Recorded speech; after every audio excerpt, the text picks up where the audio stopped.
শ্বশুর আব্বা, পরিবেশটা খুব সুন্দর না? হ্যাঁ কোনো হইচই নাই।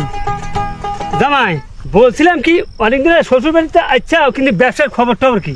কোনো সমস্যা? না, জামাই আছে শ্বশুর বাড়িতে, কোনো তো সমস্যা নাই তো। ব্যবসা তো তো কোনো ক্ষতি মতি হচ্ছে না তো? আব্বা যা কি বলে না, আপনি তো পড়ে আছেন ওই যুগে, এখন তো ডিজিটালের যুগ। এই দেখেন আমার দোকানের সিসি ক্যামেরা লাগানো আছে, সব দেখা যাচ্ছে। এই যে দেখেন কাস্টমার আছে, ওই যে কেনাকাটা করছে, ওই দেখেন। এখান থেকে আমি সব কিছু কন্ট্রোল করতেছি, আমার দোকানে যার কোনো দরকারই নেই। বাহ, এখন তো দারুণ সিস্টেম, এখন তো মোবাইল দিয়ে সব কিছু দেখতে পাচ্ছি।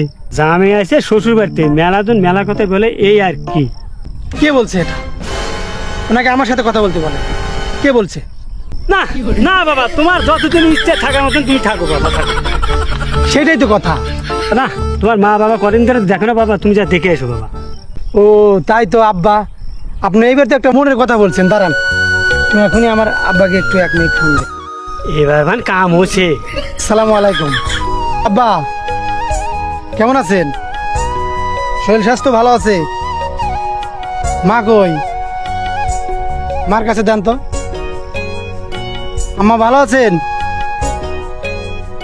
হ্যাঁ আমি ভালো আছি, আমি শ্বশুর বাড়ি অনেক ভালো আছি, আলহামদুলিল্লাহ আলহামদুলিল্লাহ। না না না না, আমি কেন যাবো? অনেকদিন পরে আপনাদের কথা মনে পড়লো, সেই জন্য ফোন করলাম।